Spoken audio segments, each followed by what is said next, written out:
Hello. All right, so is Frost around? I presume no. No. So Frost said something about it was like he was really tired and he had to go. He's probably still fucked up from his injury. I don't. But I think there's some like game of telephone going on, literally and figuratively, that I think probably needs to be sorted out, because when I talked to him, he presented to me when I talked to him and Angel that he wanted me to do whatever was going to make me happy, and he just wanted me to, you know, be around and enjoy what I'm doing. And if that meant going to the Marshalls, then he wanted me to do that. And it ended very positively. And him and Angel and I had a very positive like conclusion of the conversation. And I was like, okay. And then I went out with Angel and I transferred her the TRT Buffalo. I don't know. I transferred the TRT Buffalo, and then I was like, oh, I'll call Night now. And then when I went to call you, you were busy. And so then he calls me back like 5 minutes later and he's like, hey, can you come back down to the garage? I'm like, okay. I go back down the garage. And then he says, he goes, now I don't know what to think, and I'd prefer you were just honest to me. And I go, what do you mean? And he goes, Knight said that the reason you are leaving the BCS and going to the Marshalls is because you're mad at me. What are you mad at me about? I said, no, I told Knight that I was mad at you like this morning about that minor thing with the TRT van, but in reality, and like I told Knight and Ruth, that is like a secondary emotional thing to the overall point, which is I want to, you know, do something where even if I'm the lowest rung on the totem pole, at least I'm learning something and it's new and engaging, and I get to sink my teeth in the kind of work I want to be doing. And if I'm going to be doing that work anyway, then I feel like I should just go there, because I can still do academies for you. I'm so confused.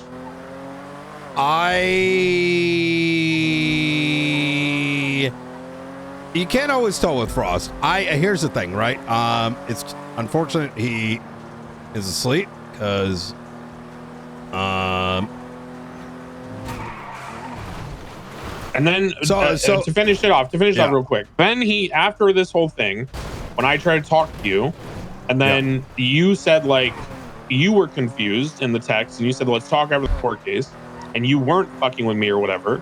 And I was like, okay, now I don't know what's going on. And I told him, I said literally to Frost, this is like the Spider-Man meme on my TikToks, like Among Us style, and I don't know who to believe anymore, and I'm confused. And he said, I mean, I'll just say, I'm just going to tell you exactly what occurred, because I'm not really interested in whatever. I'm so confused what's happening. I think I made it very clear to you that I am only going, I would only, I understand the position you're in.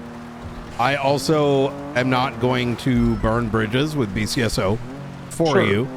And I think that was rather clear.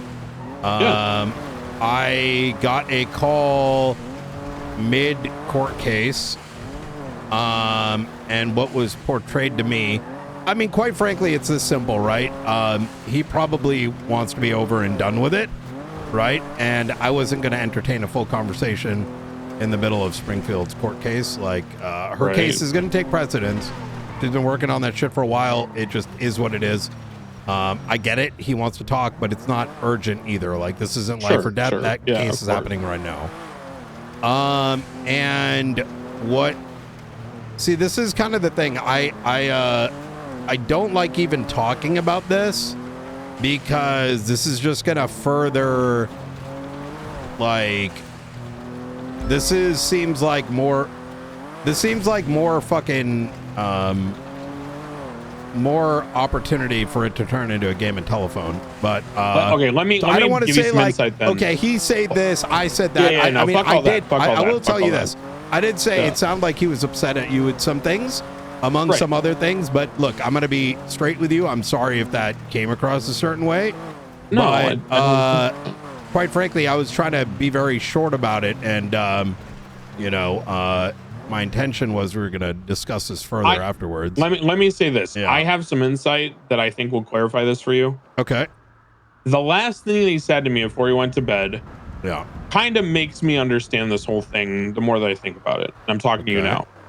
The last thing he said to me was, He goes, you know, Declan, I'm really happy that you guys are all finding stuff you want to be doing, but you know, you're like the fourth person to go to the marshals and BCSO, and I'm just worried that it makes me look bad. And I go, what the fuck do you mean makes you look bad? And he goes, well, you know, Nakota and McQuillan and Ruth and you. And I was like, Frost, Nakota hasn't come on duty in like a year.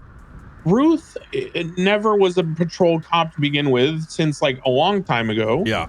And McQuillan, you know, is McQuillan, right? So, and I wasn't around anyway. So why would you take any stock in people judging you off that? And he goes, yeah, you're right. But just promise me that if you do an exit interview with the mayors, that, you know, you don't make it like it was my fault. I think he's worried about optics.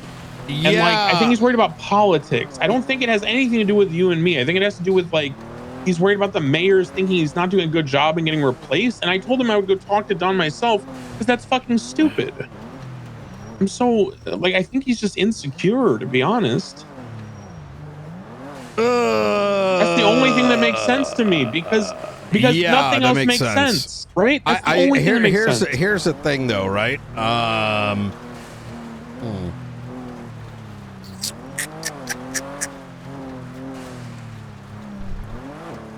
Okay, I mean, look, I think it's good to have a chat with him tomorrow. Let's not jump the gun here. Like I said, it sounds like you may have already had a lengthy. I'm going to be rather transparent here. Like sure. I'm not very interested in the politics. It's just that's just. Look, there's a point in time where politics needs to be played. This isn't one of those particular times. I'll have a chat with him tomorrow. I have some thoughts as to how that conversation went, but I don't want to open up that can of worms. I think it's unprofessional. This is like a me and him conversation or a me, him, and Angel conversation, right? Yeah. I'm sure they've got some concerns. I do have the opinion that I do understand his position, but there's also a reality, which is, if it's going to burn the bridge, I'm just going to be honest with you. I need to figure out what the hell he was thinking. Let me start with that, and then we'll pick it up from tomorrow. For now, I would just put a pause on it. Yeah, that's totally good with me. And, I need you to do the Academy stuff. Focus on that. Don't 100%. Sweat it. I don't think this is that big of a deal. It's probably just. I don't think so either. I'll be honest with you. From my POV, he was like totally good with me. Same with Angel. We had like a 40-minute discussion between me, her, and Frost, and the end result was everyone like hunky dory. We all love each other. Good wishes. Bon voyage. Yeah, I'll still do your guys' academies. I'll still train your cadets if you need me to. Like everyone was totally good, and then it went sideways. I don't know why. I think I suspect this may have been. I don't want to actually, you know what? I don't even want to presume what he was thinking. Yeah, let's not even speculate. Just focus on the Academy stuff. We'll have a chat with him tomorrow and see what's going on. All right. Sounds good. All right. Easy. All right. Thanks, Talk to you in a bit. See ya. I was going to tell him exactly what was said and what my impression was. Because the way that Frost called me, it sounded like Crane lied to them and didn't try to make sure things were good. But Frost may have just been like overtly defensive. And I think there needs to be a conversation. I think professionally, that,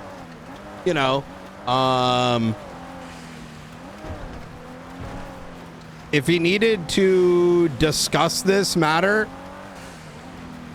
Frost was trying to provide an ultimatum, but the thing is, like, that's not going to work very well, or is it really constructive? Because here's the thing, right?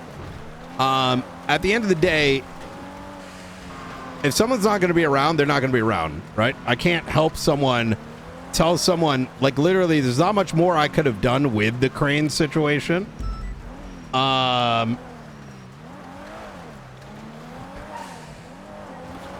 Because I've literally, in character, even though OOC, I know he wants to join the Marshals, I've been like, listen, it's too much it's a bad look for them. I need to consider them. They need to be fully on board with this, right? And actually cool with it for me to even accept you. Otherwise, I won't. But that initial phone call certainly sounded like, because I mean, listen, that phone call never should have happened when he doesn't have enough time to be around for it.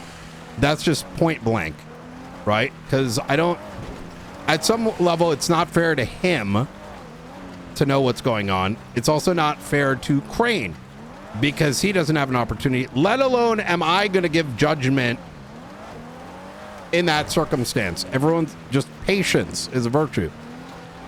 But if what Crane's saying is the case, and that sort of makes sense, is it sounded like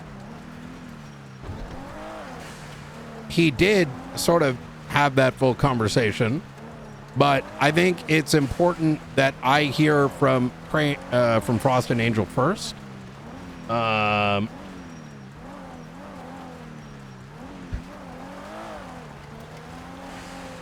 The only thing that was communicated tonight was, I mean, I was like, I ain't got time. We got to talk now. I got to leave.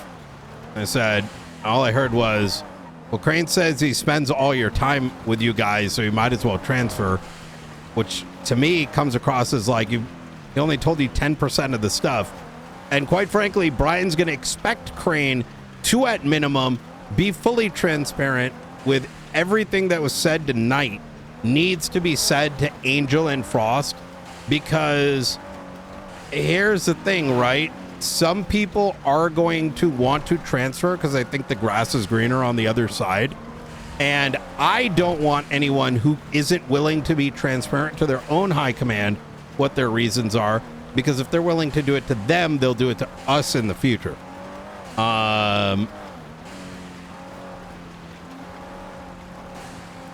So I think this is like a two birds, one stone thing. One is like, if they're actually not cool with it, right, we're not taking them. But the second is, if Crane is not being fully transparent with them, which we'll find out, I'm not cool with that either.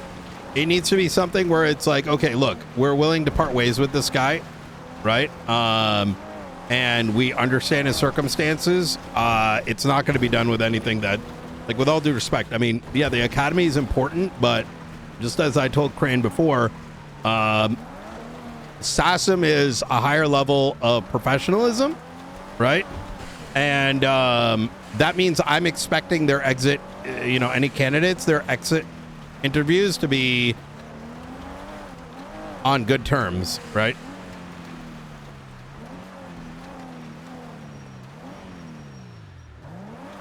But it also seems like, I think the core issue here is having a very serious conversation in 60 seconds and running with it, which I don't think is right.